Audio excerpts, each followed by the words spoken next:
And it looks like we're live. All right. How's everybody doing out there? I hope you are all having a wonderful Thursday night. Welcome to another Brony Debates Live. We're doing a makeup stream on a Thursday night because I did not prepare for a stream last week and thus couldn't do it. However, we're here now and we're going to have a good time tonight. We've got a pretty interesting story as requested, well, not story, but we got a good topic as requested by one Midnight 29, who I also happen to know has a YouTube channel and does really good dramatic readings. Fun fact, I heard she's coming out with a dramatic reading of my story, which is pretty crazy because that's a very long story and I don't know how good it is. Anyway, she wanted to know, should the audience influence a story? And she recommended this on Twitter a few weeks ago, and we're getting to it now. In order to talk about this subject, I brought on a fellow few fan fiction aficionados. There's an unintentional alliteration for you, but you know, going left to right on this picture that I made here, we've got returning to the stream, Mr. DJ Skywalker. How are you doing tonight, sir? Doing good. Happy to be back. Should be fun. Yep, and DJ's a little bit of an author himself. His link is in the Patreon group down below. Is DJ Skywalker on FiMfiction. You should go check out his stories if you haven't already. And joining us is one of my longest friends in the Brony fandom, Skan 120. How's it going, Skan? Going good. Good. Alrighty then. So, and then joining us for the first time, we always meant to have Mr. Caps Lock on the stream, and now he's finally got a chance to join us. How's it going, Caps? Better than I could have imagined. Glad to be here finally after all of these long months of not being able to. Yep. And also joining us for the first time tonight is the beautiful Bright Idea. How's it going, ma'am? I am doing very well. Thank you, sir. I'm very flattered, and I'm happy to be here tonight for the topic. I'm awesome. Really excited. Yeah, it's great. It's great to have you on. So, should the audience influence a story? My perspective, and we can jump off of this, is that the best writing comes purely from passion, and then once it's put out into the world, it will attract, for the most part, like-minded attention.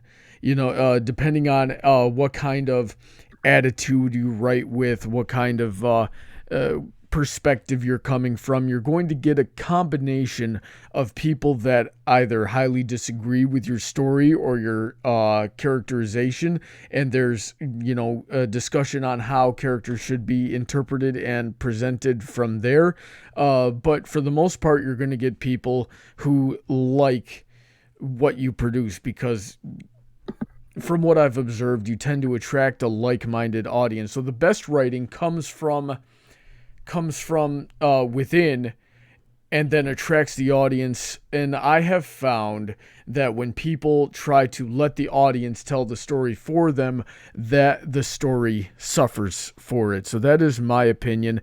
DJ, what do you think about our starting off point? It's always a mixed bag for me. I've seen both cases where audience feedback has helped a story go along. It's helped with minor improvements, maybe small story changes, even in my own stuff. But I've also seen where they can just go completely down into the gutter, and it makes the final product so much worse than it probably could have been. So it's always a risk, a very high risk. Alrighty then, and Scan, what do you think? I think that usually they should follow their own direction or whatever. It changes when you go into franchises and stuff, when you're building on someone else's idea, an established universe or something. Mm-hmm. But if it's your own original product, I would not go with what the audience was pushing for, because there's no set boundaries or something that you might be crossing over. Can you be more specific when you're talking about franchises? Like, why does that change the game? Well, you've got the entire dumpster fire that was The Last Jedi. Ooh, we're throwing shade already. I love it. Yep. Where he completely ignored pretty much all the lore in the universe, stomped on everything, and it's all like, you should all love this because it's all just my original ideas and stuff. And who's this he? Is that the director J.J. Abrams or somebody else? No, J.J. Abrams did the first one. Rian Johnson did this one. Oh, okay. Yeah, that seemed like, to me, that seemed like too many cooks in the kitchen, but I definitely see where you're coming from there. Do you have anything Actually, else? in this case, it was a lack of cooks in the kitchen. Really? They should have had an entire storyline set for all three in the trilogy. They should not have had just individual, do one of the trilogy, one of the trilogy, one of the trilogy. Okay, so do you think kind of meshed together? Do you think that came as a result of of pandering to the audience, or that they should have pandered a little bit more? Quite the opposite. Okay. No, he did not pander to the audience. In fact, it was pretty much a middle finger to all the classic Star Wars fans. Okay. All right, so we'll put a pin in that. Caps Lock, what do you think? I think it really starts to vary depending on what kind of content you're working with. If you're working with something a bit more short form and episodic, a la MLP, I feel like you run a lot more risk than something like what Skan was saying, where you have, long form, like a smaller series, long form, something like Star Wars. Mm-hmm. Yeah, because when you put out content, like with MLP, every week you're gonna get more feedback. Every week you're gonna get more, I guess, influence injected into what you do going forward. And I don't think it's really a question of if an audience influences a story, because if a creator reads any feedback, whether they know it or not, it does influence them going forward. How so? I feel like a lot of people, for starters, everybody who is a creator is also the member of an audience. And so I feel like there is that inherent want to put in other people the same feelings that they had as an audience member, and that's what drives them to create a lot of the time. Mm-hmm. And I feel like just that interaction in general is going to, even subconsciously, like if you get a lot of negative feedback, it may change the way you go forward. Positive feedback, it will, invigorate you, maybe get your gears turning a little more, keep you going. And, negative feedback, depending on the way you take it, you can either put your nose to the grindstone and work out the kinks. And, obviously all within reason, you have to make sure, are these concerns valid? Is this criticism something that, is it hate or is it actual feedback? But I digress. Mm-hmm. I think I think every creator is influenced by their audience, just in the way that they're, just inherently from the fact that they can see the feedback that they're getting. Alrighty then. So that's a pretty good point. Bright idea. What do you think? Well, when you asked me the question first, I said, well, that depends. An audience influencing a story, is the story still in development, or is it episodic? Like you see a chapter posted and then like, okay, what should happen in the next chapter? Or say the story is interactive in some way. For example, D&D, that kind of audience interacting with the story, it's pretty much integral to the very structure of D&D. Like the audience, the players, they are influencing every bit of the story except for whatever the dungeon master is doing behind the scenes. So they very much influence the story in that way. And to a larger degree, video games, say choose your own adventure games, where I mean, sorry. So, like, if you're writing fan fiction, say, and you post it chapter by chapter, and you get comments saying, "Oh, I like this plot element that happened," or "Oh, I don't really like this character," then you can be influenced by that, but maybe not give them credit, or like they could have a very positive reaction. He's like, okay, just keep going doing what you're doing. All right, so that's pretty interesting. And with that, let's talk for a minute about let's give some examples of what has been a good example of audience intervention. So it looked like a story was going one way, and the audience, and there was a popular demand to change the direction.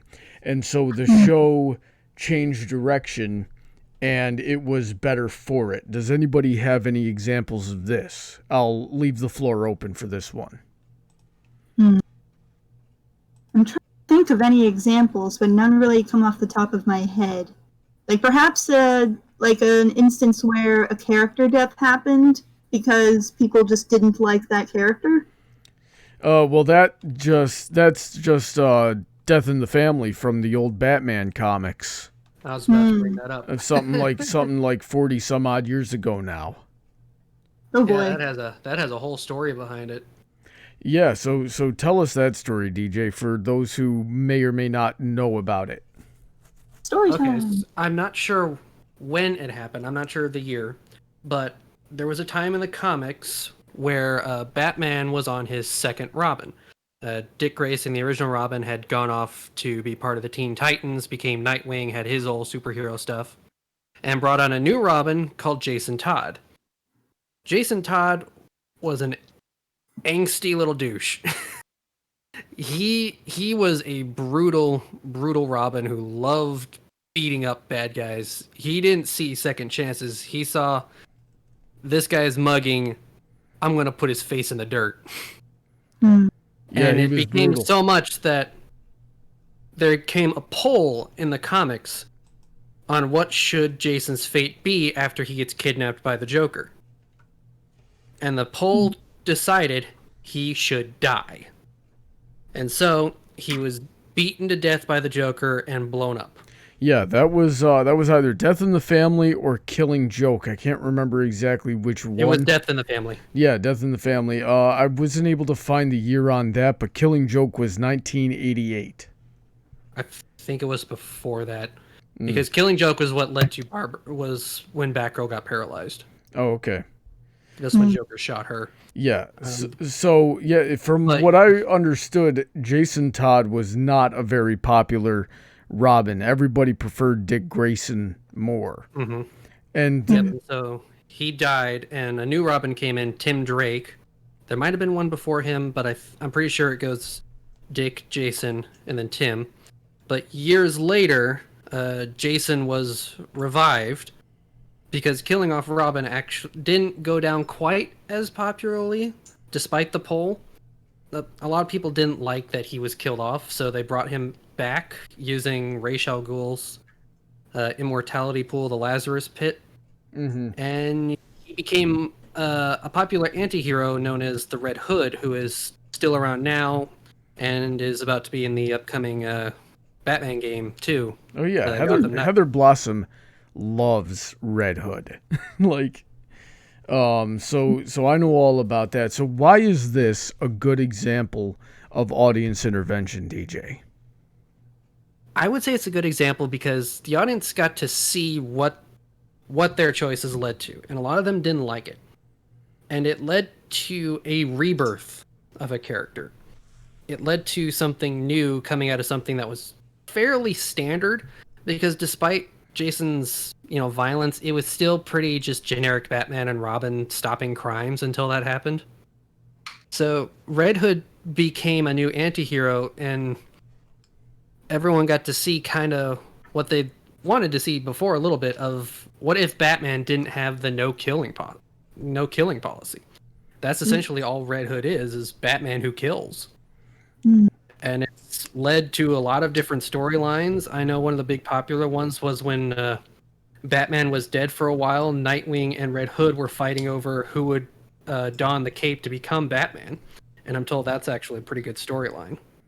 Can I bring up something that I hadn't thought of? Bring it on. Yeah, so that just reminded me that there's also a difference in the impact of the audience as far as how the content is distributed. Definitely. Yeah, because like if you're something like a comic book series, if you're something kind of, or like even a TV show, an episodic TV show, as opposed to something a bit more humble, like someone, say, writing fan fiction or something like that.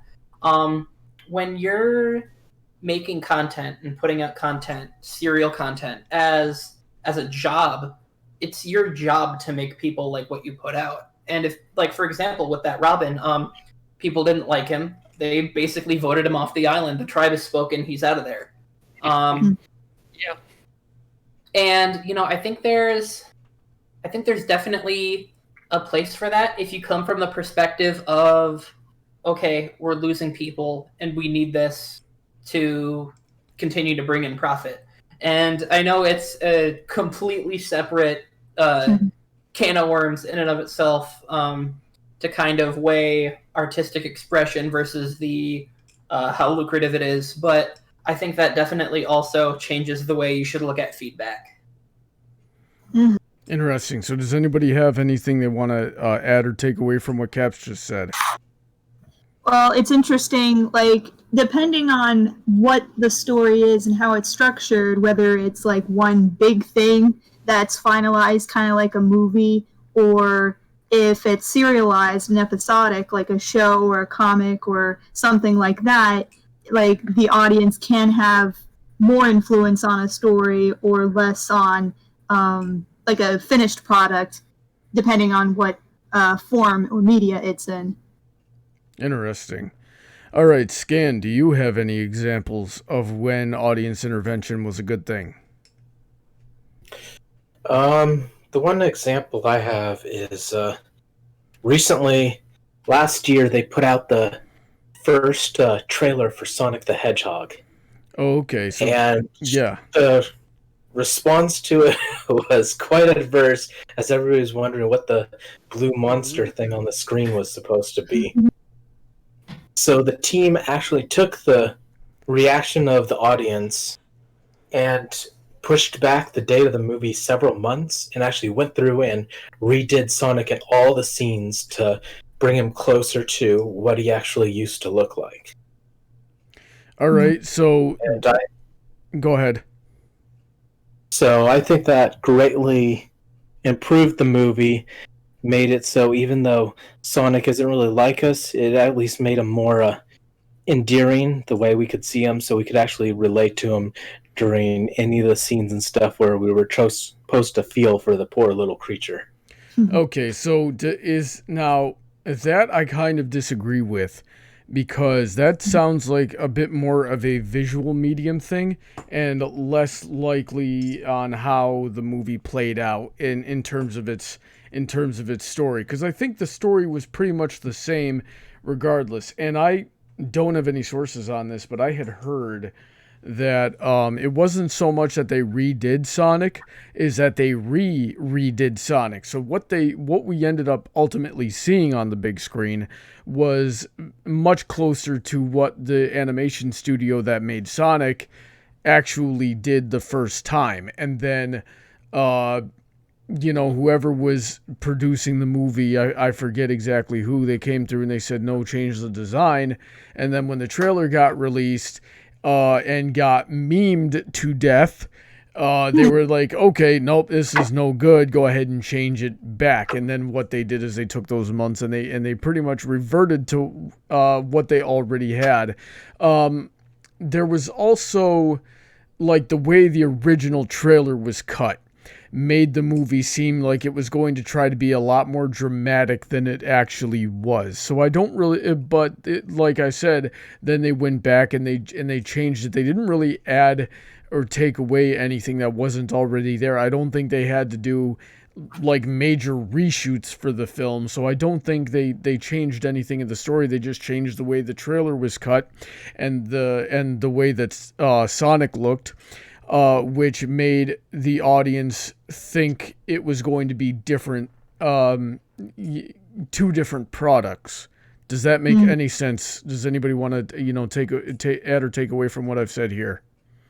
Well, I know there's a YouTube channel that says that has different trailers edited to look like they're in different genres. So a movie in a horror genre or a rom-com genre. So definitely marketing. There are different tropes and styles that you use depending on the genre that you're writing for. So making the Sonic trailer more dramatic versus more goofy, it definitely affects how people are going to perceive the movie later on. But like the trailer isn't the story, it's only showing bits and parts of it. So like how much the actual story changed as a result of them going back and redoing Sonic, as it were. Yeah, and there's a whole genre of YouTube video that you can go and look up if you're so inclined, because it is kind of an interesting thing, and we do a lot of this in film studies back when I was in college of like looking at people recutting trailers to make them seem like they're a different genre, like kind of like you said. Bright idea. You know, I've seen people turn Scream into like a romantic comedy trailer. Mary Poppins turned into a horror movie. Well, Mary Poppins was already. Did I just seriously say Harry Poppins? That's hilarious. I need to go to bed, guys. Mary Poppins was already a horror movie. Let's not. That's my hot take for the day. Let's move on here.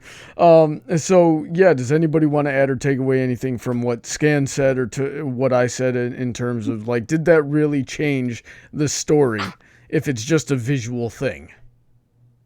I mean, I think what's important, like, story is different from quality. The audience definitely influenced the quality of the Sonic movie, but changing the story, I mean, if Sonic was a novel, then like the visual element would be right out the window, and I think the story would be pretty much the same, but like with words rather than images. So there's something to be said for the kind of what are the words I'm looking for? There's something to be said for the ability of the visuals to kind of help send home different types of emotional cues. I actually haven't seen the Sonic movie, so I don't know exactly how relevant it is in this particular movie, but I have seen the before and afters of Sonic's design, and making him significantly more cartoony could have had some kind of influence on the film's ability to confidently, send different messages and send different emotional cues to the audience. Yeah, and building on that, the big thing about visual storytelling is that it is visual. The visuals are part of the story, and for a lot of it, you got to rely on facial messages and expressions and how the character is acting. Is he waving his hands? Is he running around? It's that I would argue that is part of the story, and if it doesn't look right, it's going to affect how people take the story. Yeah, all the nonverbal cues. in which you can't really do as well in a written medium. So I would argue that they are a big part of the story for a visual medium like a movie or a TV show. Yeah.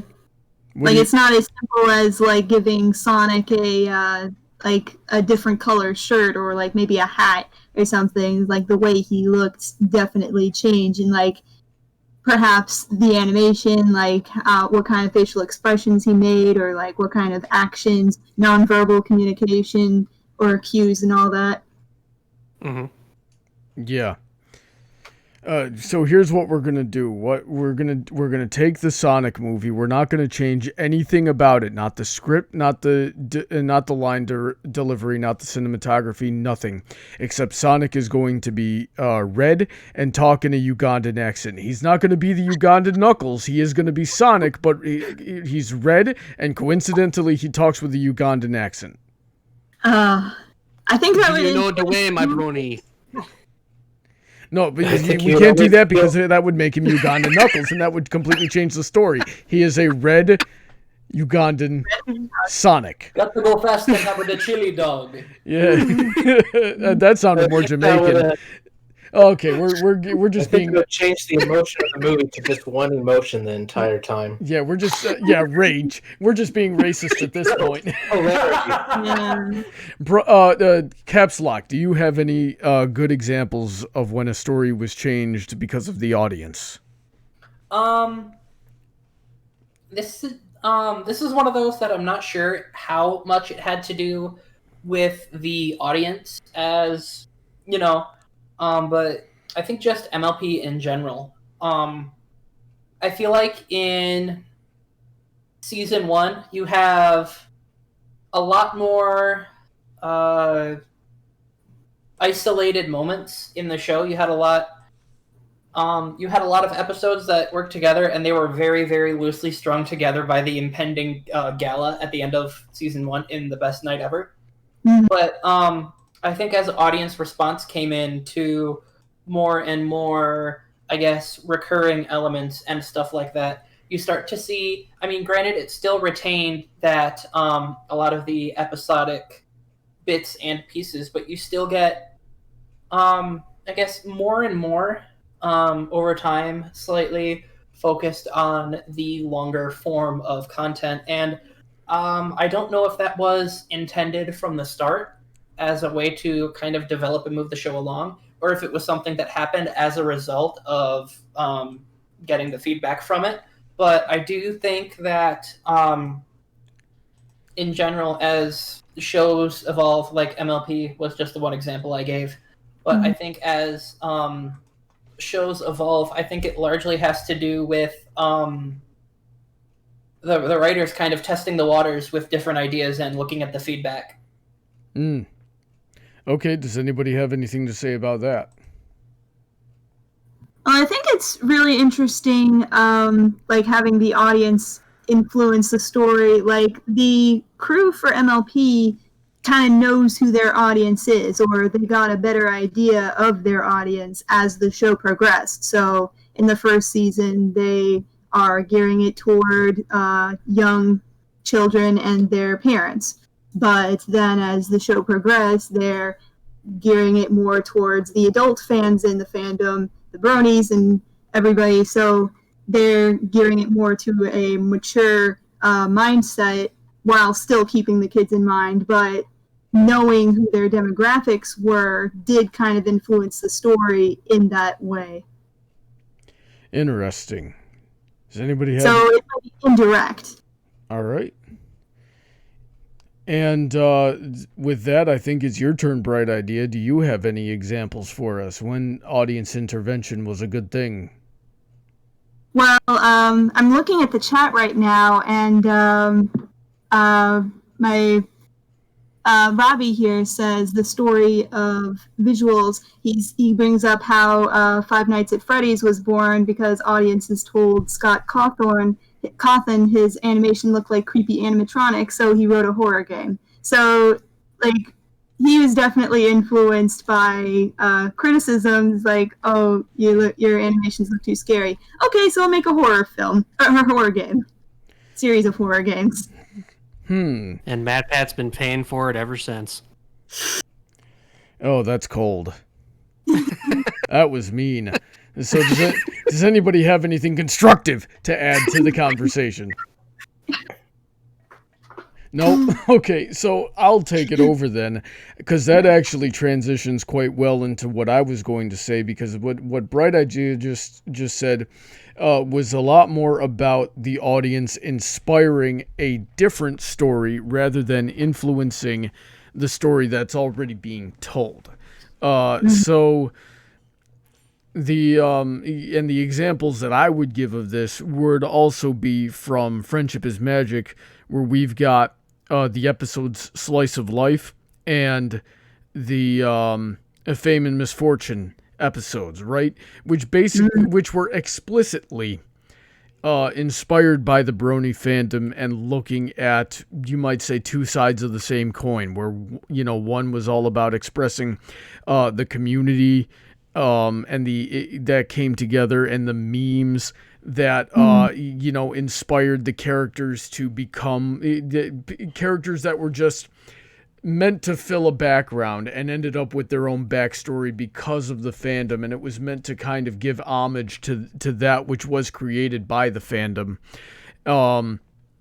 And then you've got Fame and Misfortune, which tackles the more critical side of the Brony fandom and how people would react to various episodes, you know, and things like fan pandering, you know, and how a story was going, and you know, the characters that were made, or people misinterpreting the lessons, or hijacking what Friendship is Magic is supposed to be for a profit. You know, these things happen. So, you know, you get two sides of the same coin there, but the point is that the story wasn't already being told, and the audience said no, or the audience said yes, and then they did more of that, and so this is the right kind of audience influence, in my opinion, is where it inspires a different story. So what do you guys think about what I've just said? Well, I agree with you about, like, the difference between, like, fan homage and fan pandering. And I also want to add, I forget what episode it was, but the one where Derpy well, I should say Muffins, but I know it's Derpy. But that one episode where she... Last Roundup? Yeah, Last Roundup, where she fell down the hole and, like, bumped into Rainbow Dash, and it's like that scene just got changed because soccer moms got upset that it was poor representation. We don't really know whose fault that is. The buck keeps getting passed on that one. It was some say it was soccer moms. Some, which in the number was, if that's the case, the number of complaints was literally 14. Some people say it was Netflix making a preemptive strike in case people complained. Some people say that it was all on DHX because Tablets of Saint Germain or whoever voiced Derpy went back and realized, oh shoot, that was supposed to be a girl, and redid the voice accordingly. Right. Nobody knows. The thing is why it happens, nobody really knows. And it could be a combination of anything, but I'm sorry I interrupted. Go ahead. No, it's fine, because, like, depending on who it was that made the change, whether it was the audience or whether it was just, like, the people who were making it, just redoing it because, like, they wanted to make it better, then, like, whose influence was it really? Yeah. And, like, the creators are part of the audience in a way, especially if there's a whole bunch of people working on the story. So, like, a creator should create for themselves, but also the people who they want to gear it towards. So in that way, whether you're writing for kids or adults or somebody looking for drama or somebody looking for comedy, like, that's going to influence your story no matter what. Mm-hmm. So with that actually makes a perfect transition into the other side of this coin of when audience intervention goes wrong, because with fan pandering, it can be a very slippery slope. You know, behind the scenes, I heard that they were covertly shipping Rarijack, which would just absolutely boil my blood. You know, so that you don't want that kind of fan pandering. You don't want, you know, there were some episodes where people thought the fan pandering was just absolutely off the wall. They would call fan pandering on everything and say it was decreasing the story. Some say that, you know, Fame and Misfortune was really bad because of that kind of thing. You also get like a different type of fan pandering. Now I'm going to bring this up. There was an actual like study that I should have prepared for this debate. Come to think of it, but you know, maybe I'll go look at it after the fact and link it in the description. But basically, it was a study on the effectiveness of focus studies, where and this kind of goes back to what we were talking about earlier with the Red Hood, where if you do a focus study and gauge what people say they want, they sometimes A, don't really know what they want, and B, aren't really honest about what they want. And the example given in the study was coffee. And if you ask people what kind of coffee they like, especially men will say black plain coffee, because for whatever reason that is the socially acceptable that is, you know, or correct answer. But when you look at sales, most people put all kinds of crap in their coffee. Milk, sugar, As someone caramel. who works in a coffee shop can confirm. Yes, exactly. So, you know, you get that. So people don't know what they want. So fan pandering and letting your audience influence a story that you already had in mind is not a good idea. We're going to find some examples of this, and I'm going to say, you know, examples where people took like a very vocal internet minority, saying we need more, like no matter what your story, your video game, your book, your comic, it has to have more diversity of all kinds of characters. You've got to have one of every race, one of each, you know, you need to be... Got to get that checklist. Yeah, you got to get the whole checklist. You got to have the whole alphabet soup in there. And but here's the thing, is that the entirety of the people saying that end up making up about like, you know, less than around a couple percentage of your audience. And now you shift your whole story to have all these inclusive characters, and now nobody wants to read the story anymore. Comics have been going in that direction. It happened to Star Wars. I would say it happened to Doctor Who to a degree. So those are my examples. Does anybody disagree with me? Go ahead. I am really prepared to be lynched. I actually agree with that. Okay. An example that I thought of recently was there was a Facebook page, like a meme Facebook page. Mm-hmm. I think I was in high school around this time. And a lot of the interactions on that page were like, I guess, really nostalgic for the cartoon Ed, Edd n Eddy. Mm-hmm. And through the interactions on that Facebook page, that kind of picked up traction, and they actually started re-airing reruns of Ed, Edd n Eddy after that kind of massive outcry on Facebook. And they did it, and it didn't do well. Like, you had this, you know, this massive uproaring, oh my god, yes, put Ed, Edd n Eddy back on TV. And they did it, and nobody watched it. Yeah, because 100 people on Twitter might seem like a lot, but when your ratings are in the millions, 100 people disappears completely. And it's just 100 people on Twitter that are being very vocal about what they want. But obviously there were 999,990 other people that watched the show and didn't say anything because they enjoyed it and it was what they were there for. So that's that's a good example there too. Bright idea. Do you have any examples of when well, I shouldn't say fan pandering because that's got a really negative connotation to it. When audience intervention hurt a story? Well, when fan intervention hurt a story, I'm trying to think, like, as I've been listening to the examples you guys have given, I've been trying to come up with my own examples.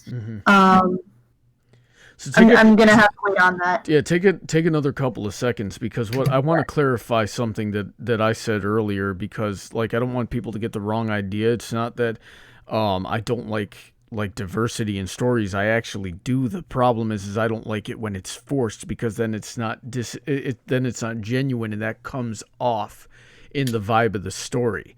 Where it becomes about filling a checkbox rather than, okay, this is what I like, and this is what I want to see more of, and this is what I want to write about, and this is what inspired me, and I'm going to put that out there, and whatever happens. I don't know how to be more specific than that, but so that's I want to add on to that. Best example of it done right. Yeah. Best example of it done right is Into the Spider-Verse. Ooh, well, I suppose you're right there, but we're talking about bad examples right now. But yeah. But you were saying it can be done right, and I was giving an example of it done right. Yep. Yeah. Diversity in itself isn't a bad thing. It's how it's done. If you're going off of a checkbox, like you said, Brony, then yeah, it's going to turn out bland and the opposite of diverse. So what you want in order to have a good kind of diversity is have interesting characters. Not interesting because of where they come from or what they look like, but what their personality is and what kind of who they are. Things they do. Yeah. Who, what makes them who somebody is.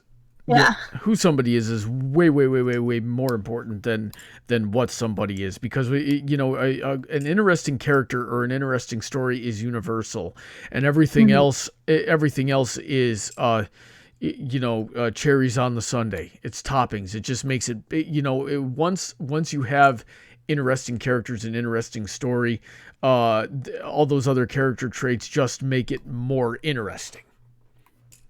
But if you start from that, then then you have to make it interesting around it, which is much more difficult to do. Caps Lock, do you have any examples of when audience intervention went horribly wrong?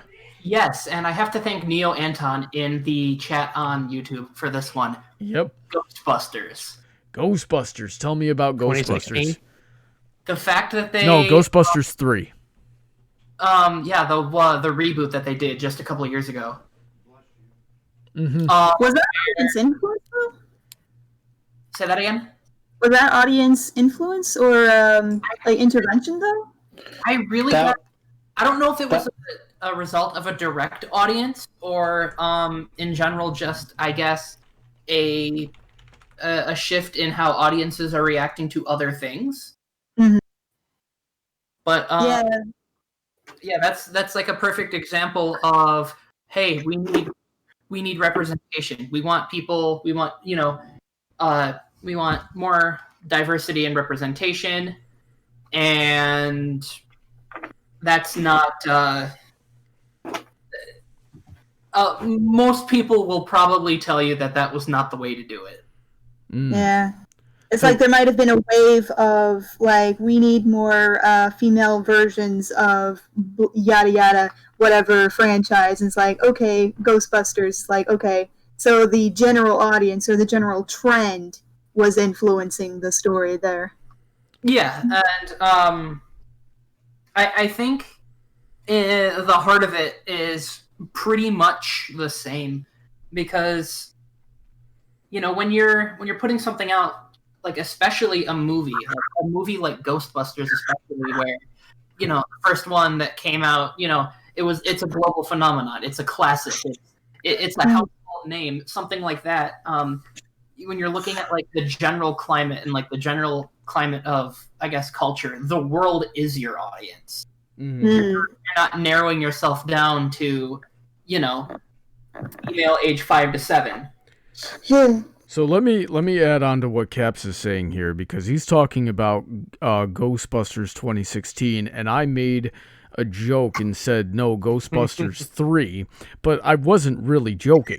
All of those, super cult, well, I shouldn't say cult, but pop icon movies of that era of the late 80s, early 90s. They all started out amazing original concepts, and then what happened is they got like really popular with kids, and then parents wanted them watered down to be more quote unquote kid appropriate. So not just Ghostbusters, because then you had Ghostbusters 2 and 3, which were not nearly as good. And you have the cartoon. Yeah, you've got the cartoon. You've got the same thing happened to Teenage Mutant Ninja Turtles, where the first Teenage Mutant Ninja Turtles movie that came out in 1990 is probably one of my favorite movies of all time. And then but it was really popular with kids, and parents didn't like the fact that they were swinging swords around. So in Teenage Mutant Ninja Turtles 2, almost no swords and a musical number by Vanilla freaking Ice. Get that trash off of my screen. Go ninja, go. Yeah. So there's actually examples of this outside of film. Bringing up parents wanting things changed because kids took a liking to them. RoboCop. But yeah, go ahead. So when I was in high school, I don't know how many other people experienced this, but we did a big I don't want to call it a unit, but like there was a big focus on banned books. Mm-hmm. And books, literature that had been, banned or restricted in some schools across the country for the content that they had. And the project in the class was to read a banned book and kind of go over the history of it. Say, okay, why was it, why was this book banned? What kind of content was it? Who was the party that asked for it to be banned? And the book I read when it was called Fade by Robert Cormier right there. By the way, really good book. I do recommend it. What's it called? It's called Fade, Fade. Oh.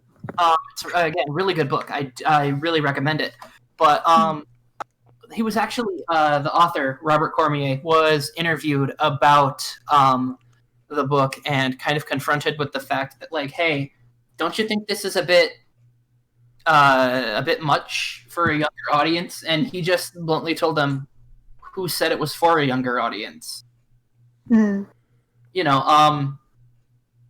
Kind of he kind of did the opposite thing, whereas like with Ghostbusters, it's like we need to make this more suitable for children. Like, okay, here's one with women. Yeah, but Robert Cormier was like, this isn't suitable for children. And he goes, well, why are you showing it to your children? Yeah, same thing with like RoboCop. RoboCop was a super gory R-rated movie with, nudity and everything in it. Mm-hmm. And somehow it got popular with kids. And then it needed to get dumbed down so it could be good for kids, and then he could make merchandising off of it. And I was just sitting there like, why are you watching your kid watch RoboCop? Oh, and remember the ones where they made toys for aliens? Yeah. Yep. The Xenomorphs. Getting kids into aliens? Oh, right. God. So let's move on here. Skan, do you have any bad examples of fan pandering? Or I keep saying that. Intervention. Yeah, you know what? Yeah, audience intervention. But you know what? When it's bad, it's called fan pandering. So you know what? I'm gonna own it because I obviously can't stop myself. Go ahead, Skan. Well, I say it's the ones that have become woke. Okay. So you had the Mass Effect franchise go into the ground. You had they took down Mass Effect. The Modern Warfare got trashed. Then you go into Dragons recently. Yeah. Then you go into comics. They destroyed Iceman. Black Canary was a failure. Oh my gosh, they just ripped through that industry and pretty much killed comics right when they should have had the biggest boom of their life. Hey, Skan. Yeah? Snowflake. They're all snowflakes. Well, yeah, but there's literally that I know, character. but he's trying to Snowflake. take it back. Yeah, it's like, I'm going to take back the word. No, you're not. You're going to make your character a joke. Yeah, I'm gonna take back the word mud pony while we're at it. Snowflake in safe space. Yeah. Oh, frick. That lasted long. Yeah. So But, yeah, no, go ahead. should Sam. have.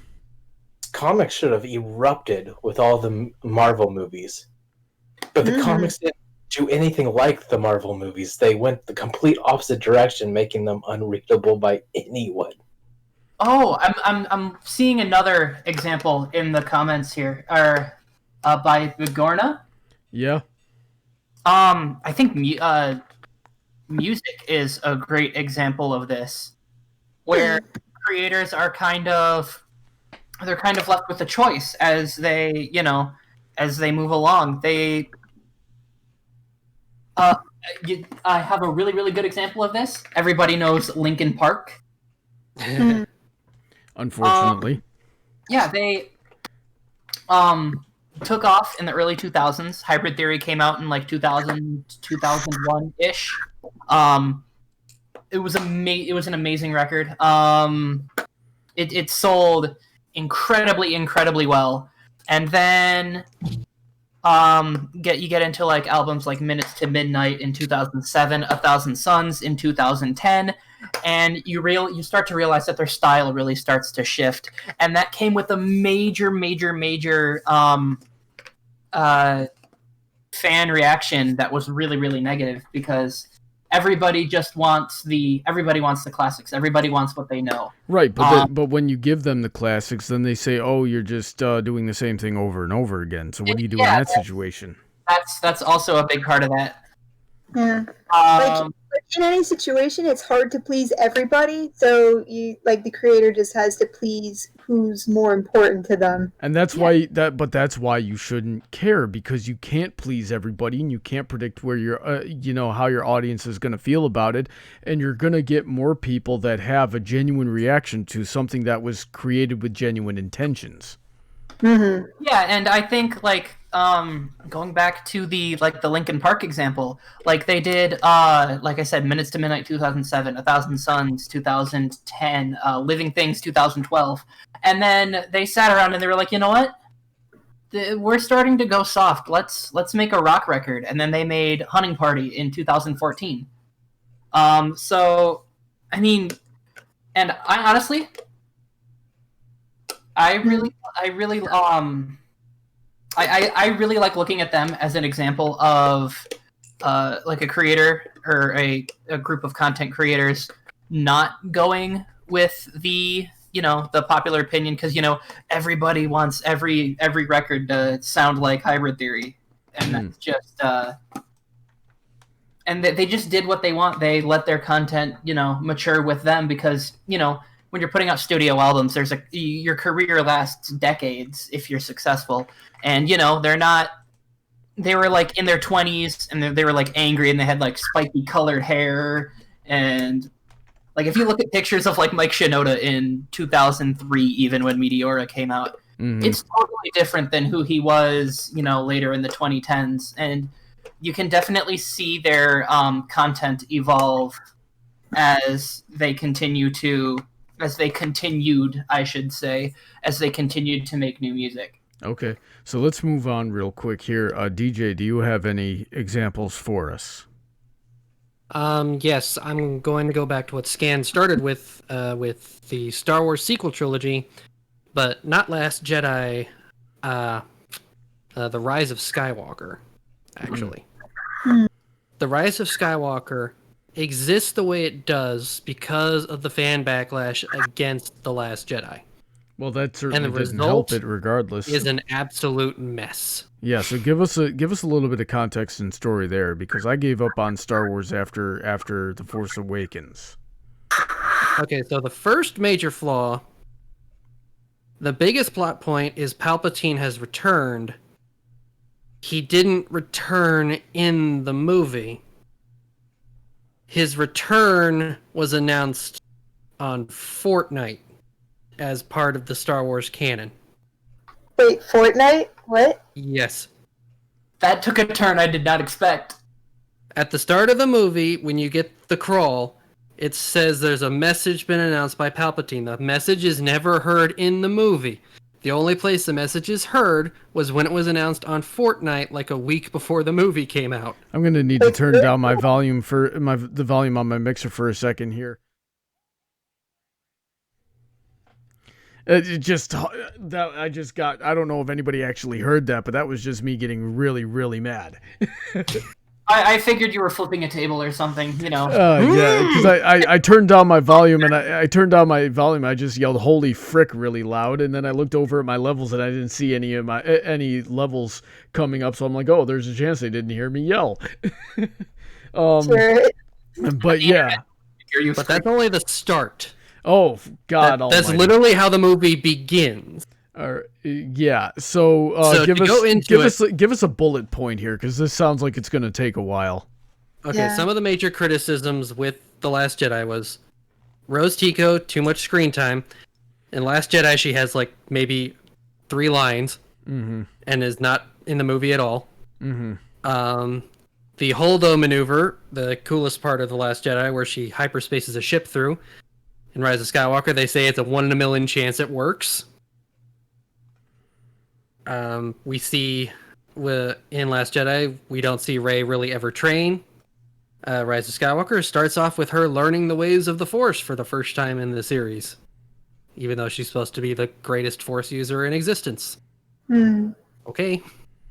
Luke's lightsaber, which was broken into pieces in the end of Last Jedi, starts off the movie, it's already fixed. She just has Luke Skywalker welded back together. And it just goes on and on from there, really. It's like this massive course correction trying to completely throw Last Jedi to the wayside because of how fans acted. How fans reacted. Because Star Wars fans were like, we hate the prequels.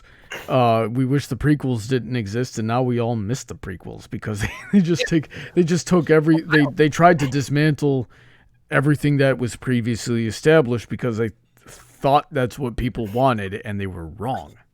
Well, It's Last like- Jedi started out with the hated Force the Awakens, prequels. people thought it was too similar, so they went completely different with Last Jedi, and it was like, no, we don't want completely different. We want something familiar in this. Yeah. They're all like, oh, the prequel. And it just becomes a huge mess with Rey being a Palpatine somehow. Palpatine had kids. Yeah, because Even that's possible in any universe. Actually, technically, it's really stupid beyond that. It's something about one of Palpatine's clones had kids. Yeah. So So it's like, she's related to him, not directly to him, but because the clone of him went off and was good. Well, I happen to know that he had clones of himself in the expanded universe, but that could have used some establishment if you're going to put it in a movie. Yeah, I know. But it they Snoke? explained it and expanded. no failed clone that they set up. Yeah. They have a Interesting. bunch of clone tubes that look like Snopes. And Palpatine is the one that's been influencing Kylo throughout the movies, even though this is the first time Palpatine's even been mentioned since Episode 6. Also, how the heck did he survive a planet exploding? Oh, you know. Yeah, so it's ridiculous. It's ridiculous, and we can all agree on that. Oh yeah, you had the prequels. Say It was like the prequels are bad, and then they were showing what real badness was, and they're like, okay, maybe the prequels aren't that bad. All right, so we're going in. It's a fun mess to watch, even though it is an absolute mess. Yeah. It is a fun mess to watch. It's like watching a train wreck. All right, so we're going into overtime here, but I got a couple of other questions I want to ask. So when is it, to what degree is it justified to have a little bit of audience influencing the story when it comes to things like sponsorships and getting funding for your story so that it can continue? I'll leave the floor open for this one, and then we'll discuss from there. Well, I like how you phrased that because you're asking how much should an audience influence. I'd say, for any instance, it has to be a balance, and it's different for any story, so it's a case-by-case basis. So if it's a game, then totally the audience is going to influence the story no matter what. If it's a TV show, then like whoever's watching and whoever's sponsoring, I mean, the sponsors aren't exactly the audience, but they are going to influence the story. But they're also, the audience is going to like watch it. If they like the historian, they might have some influence over that. Any other thoughts? Yeah, the sponsorship made me think of something else that I've noticed. So on YouTube, a lot of content creators are ripe pickings for different companies to, plant their products. The most famous one probably being Raid Shadow Legends. Mm. And the thing with that is that you will actually see people talk about getting these offers for insane, like stupid amounts of money to, pitch this product, something like Raid Shadow Legends, and they'll refuse because they know how badly it damages their audience's perception. It's more popular now to rag on Raid Shadow Legends than it is to actually plug it. Like, it was a thing you heard everywhere for a while, and then one or two people, one of them was, Fact Fiend with Carl, made a video on what exactly they require of you, and everybody got the courage to tell them to screw off. So I still sadly see them. Well, sure. So, some people have to make rent on the first, but yeah. One channel I see has like an excellent way of integrating sponsorship into their videos is Terrible Writing Advice. Like, he makes his sponsorships a part of the video that he's making, and he creates stories around his sponsored stuff. So I really recommend Terrible Writing Advice because it uses reverse psychology for writers. Here's what I'm gonna do. I'm gonna get a sponsorship from Raid Shadow Legends. I'm gonna take their money. I'm gonna do their script completely unironically at the beginning of one of my videos here, and then that video that I put that in front of is going to be a video about how mobile games are a horrible thing and nobody should ever play them. And there will be nothing they can do about it. I already have your money, and I followed all your instructions. Come at me, bro. You will not find me. So before I talk about how these games suck, here's this game that I've been paid to talk about. No, not even that. It would be a whole like short film, like with a story and cinematography and good acting and everything. It would just be about a mobile game ruining someone's life. And it wouldn't be Raid Shadow Legends. It would just look like Raid Shadow Legends. Yeah. The Terrence and Phillip mobile game. The Chinese way. Yeah. So, does anybody have anything they want to add before we move on here? No, not really. All right. No, I'm good. All right. So last point that last question I want to ask, or we might have already touched on this a bit throughout the stream here, but let's summarize. What is a good way to let the audience influence your story, if it's going to influence your story at all? DJ. Honestly, I like the idea of forums and comment sections a lot. I know there's the huge stigma that they're toxic, they're horrible, but you'll always find those diamonds in the rough. I think that's a good way to see it out there, because maybe it's just more of my preference, but I prefer the written word over like videos and stuff when I'm taking feedback, because the videos can be entertaining, but sometimes the message can get lost in it. So I'd rather like see it written out to see person liked this, didn't like this. Maybe I could take some of this and make my stuff a little bit more how I want it to be. Alrighty then. Skan, what do you think? I think, I don't know, out there, I still stick with, if it's your own creation, don't really get swayed by the feedback too much. But if you're building off an idea that's been around, maybe look and think about what's being said. All right. Caps, what do you think? I think it all depends on context. I think it's at the end of the day, it's up to the creator how they do things. A lot of creativity doesn't come from people knowing exactly what they're doing. It comes from taking risks, and I think that a proper communication with an audience is a really good way to improve yourself as a content creator. But it's also a really slippery slope that can lead you to basically sacrificing your own creative integrity. And I think every creator needs to find, the balance in their own context. That's a good point. Bright idea. Let's hear it. All right.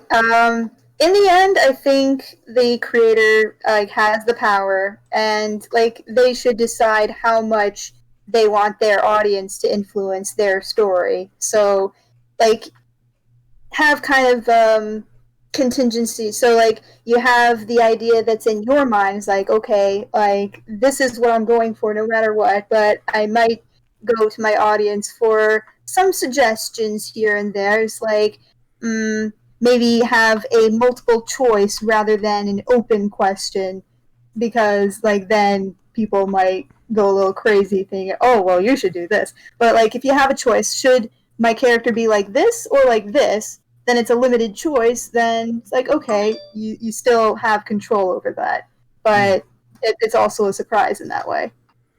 Alrighty then, and I think you should avoid letting it happen as much as possible, because it becomes a slippery slope of where you're likely to fall into fan pandering, or where you're likely to attract the wrong audience.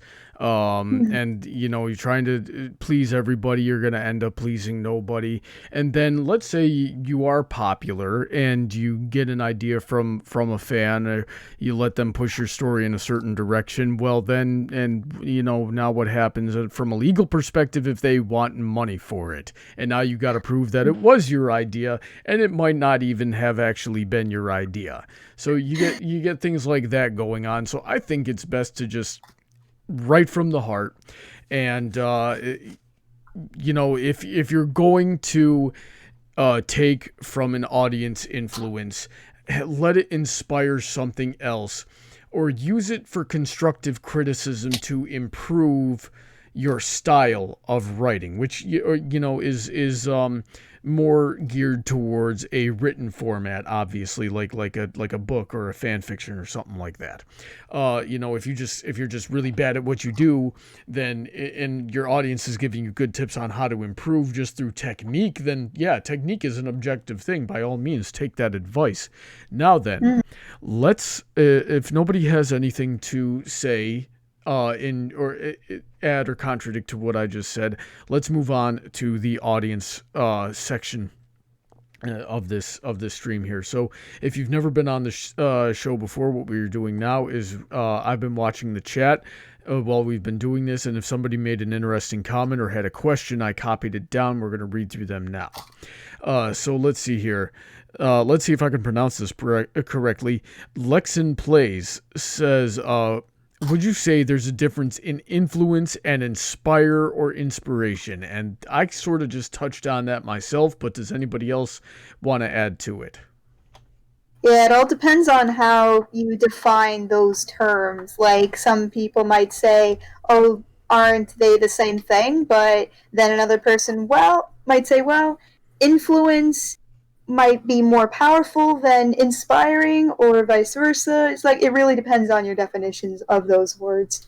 Alrighty then. So next question here. Jack of all trades says, personally, I think fans should have some say in that. They should have their voices heard, but at the same time, it's the creator's decision to take the advice or not. What do we think of that?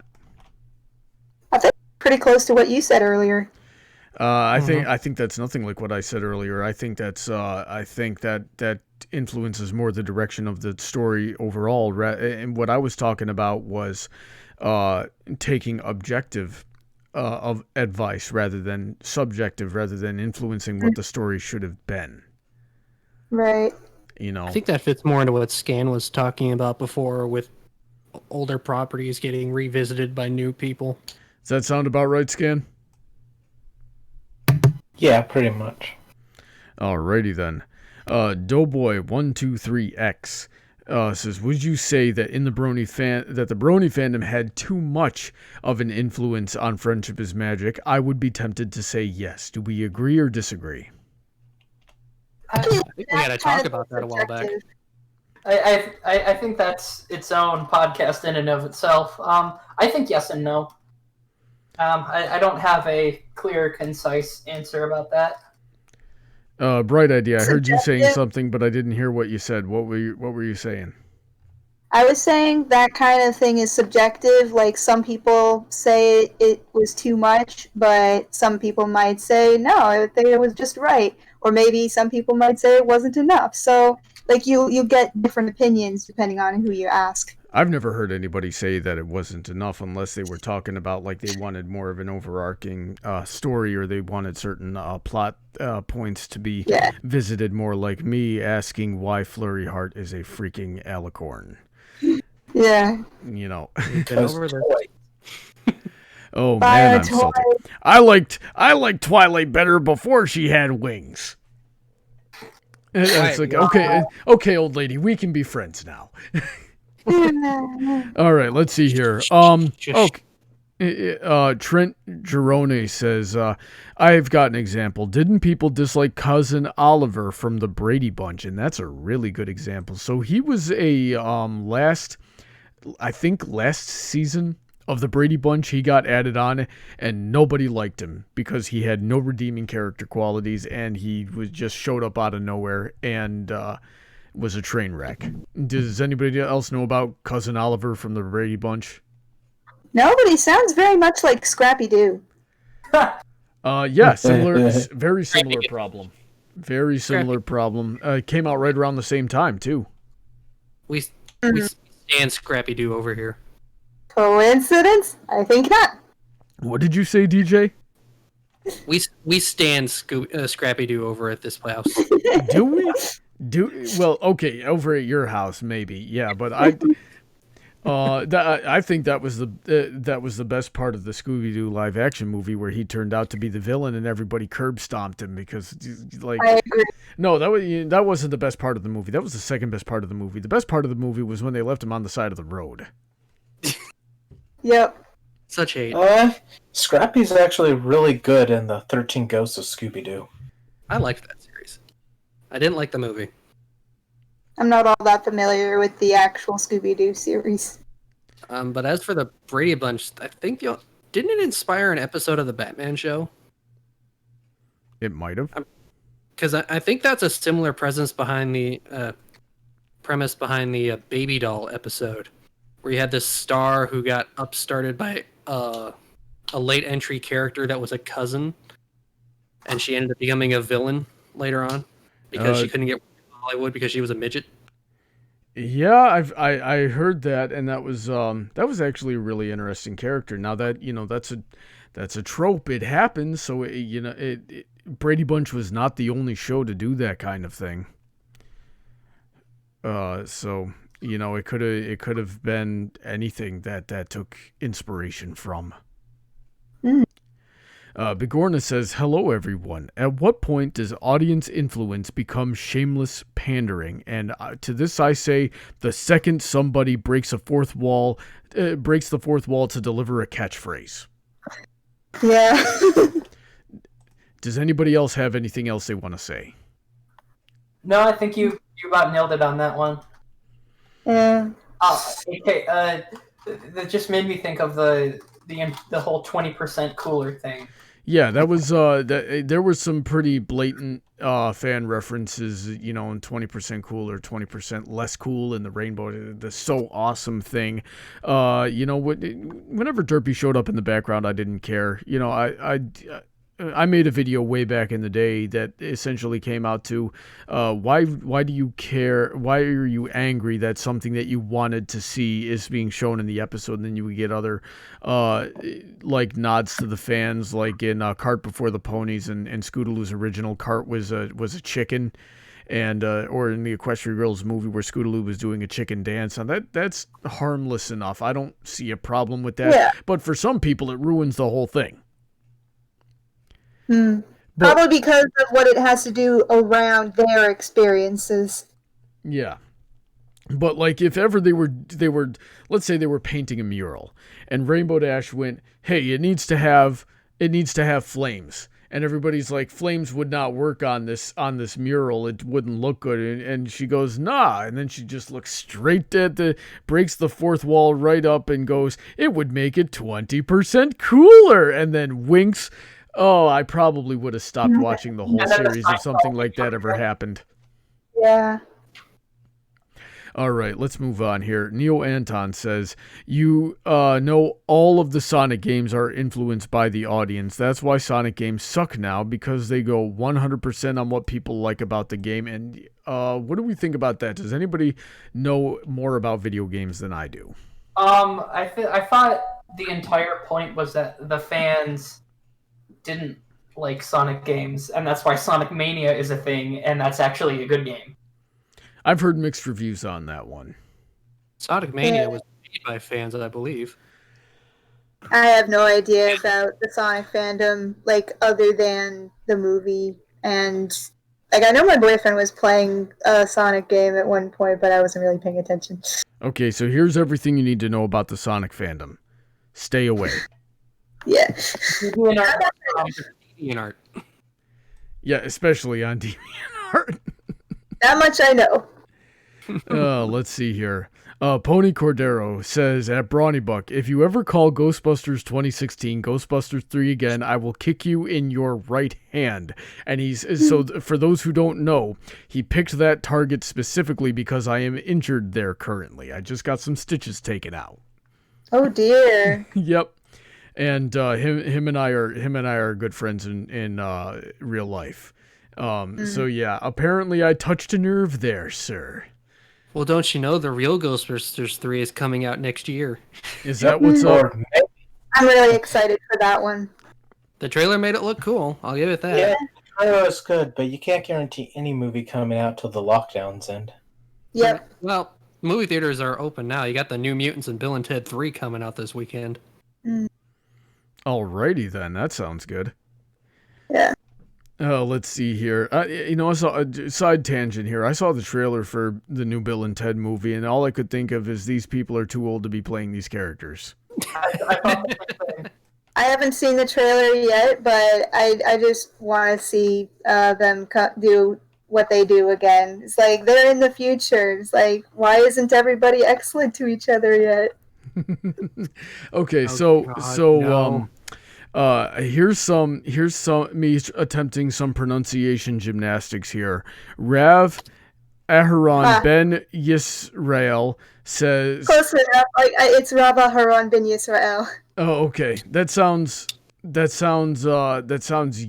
If I'm gonna. It's Hebrew. That would have been my second guess. All right, so I'm guessing it's somebody you know. Anyway, I apologize for the mispronunciation. Anyway, when we were talking about, audience influence going wrong, and he said, "See Star Trek Into Darkness." Who knows about that? I've only seen that once, but yeah, I don't really remember too much about that. Does that count as fan pandering? Just because it was basically a remake of Star Trek 2. I know that much. It was just a remake of the Khan storyline. I was thinking the crowd that liked that movie. I was thinking you're going to go for his comment about the infamous finger guns in the first Yu-Gi-Oh anime, which I think is interesting because it makes me think of other instances where anime studios decide, oh, we gotta censor these guns, or turn them into just hands, or turn cigarettes into lollipops, or silly stuff like that. So censoring it for a younger audience. No, you see, I saw that, but I disregarded it, and here's why. That was you don't want to remember it. No, well, aside from that, hey, who wants a jelly donut? Anyway, these donuts are great. Who doesn't love a jelly-filled donut? Yeah. Shout out to Lost Paws. Yeah, exactly. So the reason I disregarded that was because it wasn't audience; it was producers. Yeah, and they are not the audience. Yeah, it was the translate. Well, that contradicts what you said earlier. Somebody said that the audience is, that the producers are the audience to a certain degree. I disagree. I don't think they are. So I looked over it. But yeah, that is a debate that could potentially be had there. All right. So the last one I've got here, unless somebody else wants to interject one as well. Paladin Pony T says at Brony Buck, is fans improving stories that they love, audience influence? Well, obviously. Example for me is Erick of Melonbone, graphic novel, which the author Michael Moorcock said they were an upgrade. Okay, so fan fiction that's better than the source material. What do we think there, guys? No, I don't think that influences the... Well, I mean, it could. It all depends on the... It's probably a person-by-person thing, but I don't think... Does it count as influence? It does if the creator wants it to. Like, if the creator actually does something with that other perspective. Like, if it doesn't enter into the story at all, then it didn't influence. But, like, if the author or creator did look at this audience... creation, then it enters into the work, then yeah. It's like if M.A. Larson was scrolling through FiMfiction before Magical Mystery Cure. Yeah. Yeah, that's... I think it gets into the influence versus inspiration thing again. Right. Like Slice of Life. It is the inverse of it. Like the Slice of Life episode, definitely the audience influenced that in that some of the famous ships that fans loved made it into that episode. Oh, so I wonder... Okay, so I'm seeing Paladin Pony in the chat saying that it's not a fanfic. So I'm wondering if it's something similar to like the Sonic Mania, where you have dedicated fans coming together to work, with the creators of the source material to put something out from a fan's perspective, with kind of hitting the what fans are looking for in that product and using the fans themselves to really send that home. I feel like that happens a lot with like IDW stuff, like with the Transformers comics and the Power Ranger comics, where they're definitely made by people that have loved the series for years and just now are officially able to work on it. I know they're just actually just today I found out that after all these years they're releasing an add-on, some add-on content for Left 4 Dead 2 that was supposedly made by fans for fans, but being distributed through the mainstream channel. Interesting. All right. So does anybody see anything else in the chat that they would like to address before we wrap up? I like that we had a very active chat tonight. Yeah, it's usually like that. This has been a pretty good night for viewership and chat. So thanks everybody for submitting your questions and comments. We love reading them off there. So with that, if we have nothing else to add, let's go ahead and wrap this up. So let's go down the line here. And ladies and gentlemen, did we learn anything? Bright idea. Well, I learned about the different perspectives that you guys all have on Star Wars and other similar things that I don't know as much about. I mean, I've seen the Star Wars and I have my opinion, but it's good to hear other people's opinions. Alrighty then, Caps Lock. I learned that first I have to watch Star Wars if I want to understand half of what we talk about on this podcast. Which is something I have not done yet. All so right. Sorry. Well, you didn't miss much, if in my opinion. But go ahead. Okay. And I recommend the Sonic movie. Yeah, I haven't seen the Sonic movie either. But yeah, I think I don't know if I've learned so much as I have, just been given the opportunity to sit down and think about some of these things that, I guess I kind of always, had bouncing around in the back of my head, but never had the time of day to put into words. Alrighty then. Skan, what do you think? Did you learn anything today? I learned that you think that Ghostbusters 3 already came out. Yeah, I screwed up there. I caught myself a little too late. Thank you, DJ. Remind me to shove this piranha plant plushie down your throat later. All right. Yeah, he's been waiting all night for that one.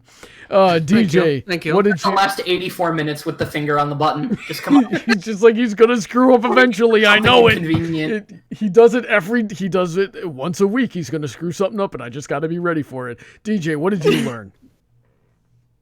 I think I'm more like how Caps is feeling. Not necessarily learned, but it's been nice to hear a lot of these thoughts put into words when usually it's just a big mess in my head. So it's kind of been nice talking with people who have different ideas, but it's always nice to have a civil conversation about anything these days. Yep. I And agree. that's I always think what we we have agree. here, really. And tonight But, I yeah, learned. it's been a fun talk. Yep. And tonight I learned that I got a bunch of uncultured swine on my stream. Says the guy who screwed up Ghostbusters 3. So I should freaking talk. Anyway, thanks again for everybody who came out and watched the stream and for your comments. Thanks, Bright Idea, for coming on the stream as well. Did you have fun tonight? Yeah. Bright Idea, are you there? Oh no, we lost Bright Idea. Or she muted herself or For a something. second. Yeah. Anyway, and thanks to Caps for coming on for the first time tonight. Did you have fun tonight, Caps? Oh yeah, I had a blast. I'm glad that it worked out for my schedule too. Today was my first day back to work after taking the last week off to move. So Nice. Yeah, things I'm are sorry, can you looking guys up. hear me? Yeah, now we can hear you. I lost a bit of your audio, and I think you guys' audio cut out. Did you ask me something? Yeah, I just said thanks for coming on the stream. Did you have fun? I had a lot of fun. Thank you so much for inviting me. You're welcome. I'd love to have you back sometime. And thanks also to Skan and DJ for coming on once again. Did you guys have fun tonight? Yeah. All right. This has been good. Yep. And let's give a big shout out to my $10 and up patrons.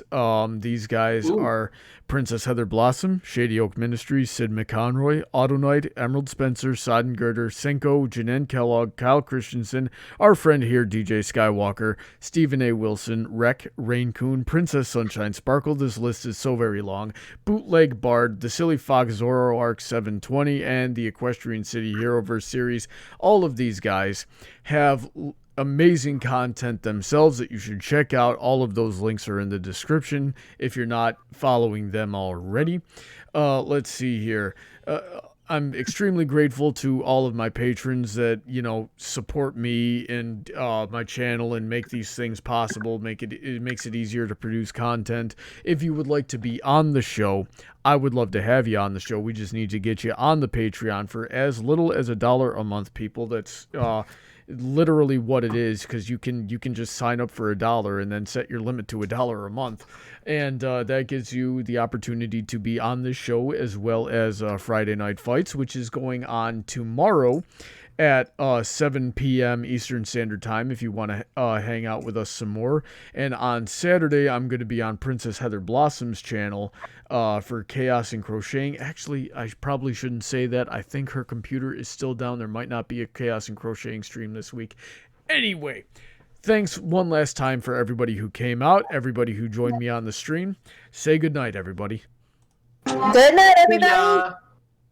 Good night, everybody. Yay! I like that.